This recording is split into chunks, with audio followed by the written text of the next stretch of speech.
Hello, I'm Morrisman, and this is my talk show, Tell It Like It Is. And my co-host is Joseph Spencer.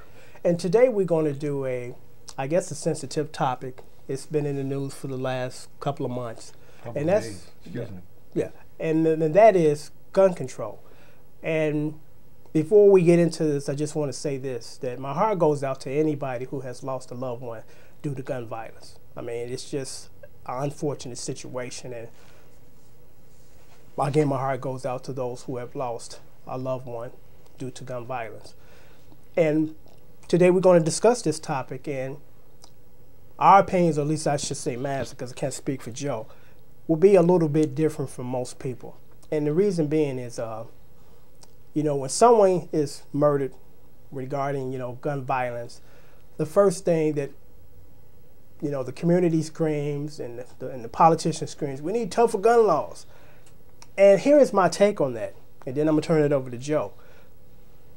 If you took all the guns off the street tomorrow and not resolve the issues that drove people to use the guns, guess what? They're just going to knife you to death. You take their knives away, they're just going to beat you to death. So we don't deal in this country with the root issue. What causes this? We deal with the surface issue as far as, well, we're just going to deal with this and call it a day. But, it's like a weed. If you don't kill it from the root, it's just going to grow back. And that's basically the situation with the gun control. Because to me, it's not about gun control. It's about a decay in our moral fiber. That's the problem. And before I really get into that, I'm going to kind of turn it over to Joe and get his opinion and thoughts, and then I'm going to continue as far as what I think. So what do you think about that, Joe? When I was a little boy, everybody was from the South. My family came up here in 1911. Okay. And as I grew up, I went from house to house in the neighborhood at the time, and everybody in the house, may they be from Alabama, Mississippi, Arkansas, all those, they all had several weapons in the house. Yeah, it was customary to have rifles displayed in the living room. Displayed in the living room. In the 50s, you had the Korean War. There were men came back with boxes of ammo and M1s. When I was a kid, there were boxes of M1s. Ammunition in the house in the M1. Those guns were not taken out the house by children. And not used by children. And not used by children. They didn't take them to school. They get even with people that was bullying them. Didn't take them to school. And guns were respected. Man. They were basically for hunting back then, right? Basically for hunting. And protection. And protection. Right. Living in the United States, I truly believe if the majority of the people in the United States was disarmed, there are so many other countries that don't like the United States. I think Americans have to be armed because of the past. Mm-hmm. If there are certain countries, once they realize that 1 out of 100,000 Americans don't have a weapon, there's going to be hell to pay on the street. Yeah. Now, this thing about kids on the street using guns, you become what your family is. If your family is a dope dealer and you're 5 or 6 years old, and you grow up to get 12, 13 years old, you see your daddy and uncle, that's what you're going to do. If your daddy and your brothers and your uncles, I'm going to shoot this MF tonight, that's what you're going to do. That's a good point. Yeah. Yeah, because we are basically our environment and our families. We grew up in environments that we basically dictate, or should I say we emulate what we experience. Because you would look like or stand out like a sore thumb if you didn't follow the trend or the flow, regardless if that flow was positive or negative. Now, here is my thing with the gun control, and I stress this. Anytime you can keep guns off the street is a wonderful thing, and I support that. What I don't support is this. It's interesting when we don't really think about things, and here it is.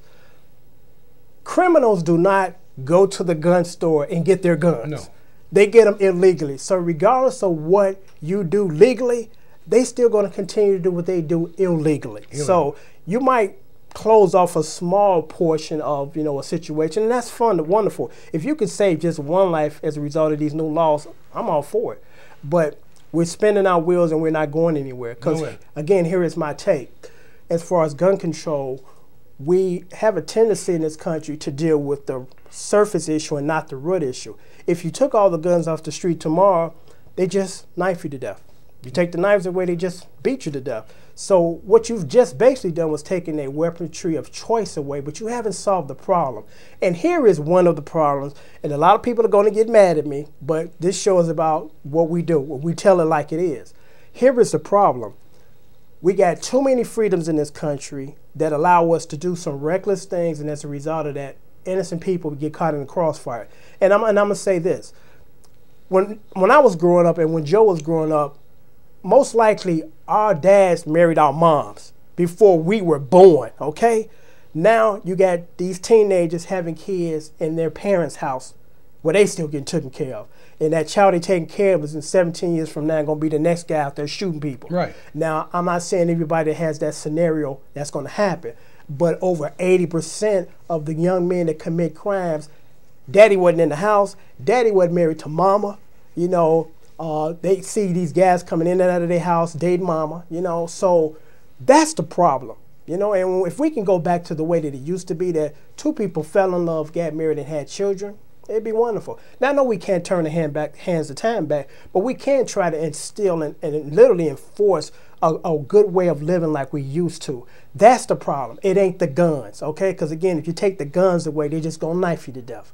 You know, we got to stop having children, and these children grow up and not have the balance, because you could be the world's greatest mother, single parent, but guess what? Your kid still need his dad, okay? You can't be a dad. You can be the greatest mother in the world, but you can't be a dad. And that's the problem in this country. The majority of these young guys come from a situation where they never knew their daddy, daddy in jail, daddy never married mama. That's the problem. And let's try to focus and work on that issue, and that other gun issue will go away, because when you got your mother and father in the house and teaching you right from wrong, most likely you're not going to be caught out there in 17 years from now shooting people, you know, in gangs, because gangs prey on the weak. They bring in these people that don't have a family structure to keep them on the straight and narrow, and they take them in. They become their family. Become family. Yeah, so we have to work on that issue, and that other issue will die off, because the air supply will be choked off from that issue. What do you think of that, Joe? We have people out here just born psychotics, sociopaths. Yeah. You know, and it's a shame that some young men and some young women see sociopaths, psychotics, as a role model, as being a strong person. But this person has a mental disability. Yeah.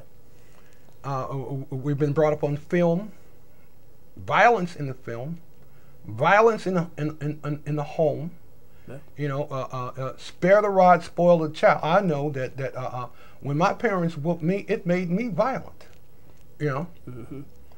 You know, and that violence extended on the street. When I got a certain age, can't nobody whoop me but mama and daddy. If you put your hands on me, you're not my mama, you're not my daddy, I'm going to do something worse to you than, you know, because, you know, most kids, female or male, if they're not protected, is going to resort to violence. Yeah, it will. Because I look at the structure of the black family today versus when I was growing up versus you were growing up. You know, my mom, again, and my dad were married before they had me. My daughter was born after I married her mom. You know, now again, it's fashionable and it's okay that 17-year-old kids can have sex in their parents' house and then have kids. You know, we are responsible for our children, and we are the ones that set the standard. And if we don't do that, guess what? You're going to be bailing your kid out of jail every other month. You know, it's just sad, because what I see now is this, a new unlikable trend going on. Daddy is getting pushed out the picture because he was halfway in on it anyway. And now mama or grandmother is taking on, I call it the surrogate father role, when your parents or your grandparents are more or less your backup support. They don't supposed to engage or step up to become the parents, partial parents to their grandkids. You're doing your daughter or son an injustice by stepping into that role, because it's not your role to step in. Your child or grandchild has a mother and a father, and those two should be just that. And the role that they should play is just that. Not daddy getting pushed out the picture or he voluntarily walking off. Here come grandmama kind of stepping in and playing surrogate mother. That's not good. It is not good to do that. You know, and At one time, when I was a little boy, my grandparents lived downstairs. My mother had a support group. When she went to go do something, do a little work or whatever, she was basically a housewife. She could depend on my grandparents to watch us. yeah, and that's a good point, because the only time that my mother would probably watch, her grandkids was when we were at work or going to school or somewhere where we couldn't take our kids. Right. When my mother was growing up, my mother was always in the house. If she wasn't working, she was there with us. Right. She didn't pawn us off on anybody else, because that's the other new thing now. I need some me time. And you send your kids off to be with grandmama or cousin or uncle. That's ridiculous. Yeah? Unless you're going to work or school, or you have something that you have to attend to that your kids can't go to, you need to have your tail at home. I thought my mother was psychic, because I go around the corner and do something stupid, what little boys do. When I got back, she would know what I did. Well, it's interesting that you say that, because we no longer have what you're talking about. Right. And what we're talking about is neighborhood participation and watching over and protecting every child in the neighborhood. Now people don't even want to speak to you on the street, let alone get to know you and get to know your kids and know who your kids are when they see them. We're getting away from all of that. And as a result of it, that's why we have what we have now, which is a mess. Yeah. Again, and I'm not saying that every situation that's like that will turn out bad, but the statistics show that over 70, 80, 90% of these people that have these kids that are still kids themselves, 16, 17 years from now, most likely they're going to get in some type of altercation or get involved in drugs, gangs, and become a regular on the police blotter. And another thing I thought about, too, is Jim Crow taught our people that it was all right to kill niggas. Yeah. And that's a part of it, too. That's been passed down, I was born in 1948, and one day I realized that slavery and Jim Crow was supposedly had been behind me. It was just 83 years. Oh, yeah. You understand what I'm saying? And we're going to touch on that topic. We're going to actually do a whole show on that, as far as what you just talked about. As far as slavery is not dead, it's still alive. You know what it's called now? Welfare, Section 8, okay? Whenever anybody controls your money, they control you. They control you. But that's another topic that we're going to tackle in its full But it still length. have a lot to do with that gun thing. Yeah. A gun thing becomes some little boys' penises. I've had young friends that I met when they were 12 and 14 years old in particular neighborhoods I lived in. We're sitting on the porch smoking a cigarette, having a beer. He's 18 or 19 years old. He come up. Can I have a beer? You're too young, but take one anyway, to make him feel part of this grown man thing. So what's wrong with you? Man, I feel like shooting somebody. So what are you saying? Joe, I just feel like shooting somebody. What do you feel? Oh, I know you. But if you feel like shooting somebody, I'm here. You might, get in your head one day. You just want to shoot anybody, but I've been no, man. You don't supposed to feel like shooting somebody. Yeah. It's a scary thought when someone says that to you, because I had a very similar experience when I was a teenager, and I was on my way to a house party, a little innocent house party on Friday night, and I ran into a guy that lived in the neighborhood that we knew each other, but we were not hanging buddies. Right. Because there was just something that was never right about this guy, and I kept my distance from him. So we're walking in the same direction, and we talking, and it was kind of like, it was in August. He had a long trench coat. I'm like, why you got a trench coat on in August, man? He opened up his jacket, had a sawed-off shotgun. And I'm like, what are you doing with that? Well, I'm on the way to the party, and if anything jump off, I'm gonna be, I got protection. Yeah. I'm like, dude, if you feel that threatened that you got to bring a shotgun to a party, maybe you need to stay home, okay? But that comes from feeling unprotected. You some neighborhoods you're not protected in school. Yeah. You're not even protected in church. Yeah. And let me just say this. The guy that I just spoke about, and this took place in the late 70s, he's in jail now. Yeah, but anyway, he's in jail now. And some kids are not protected in their home. So a lot of kids I started carrying an ice pick over there on 47th Street. Not a gun, but an ice pick. Yeah.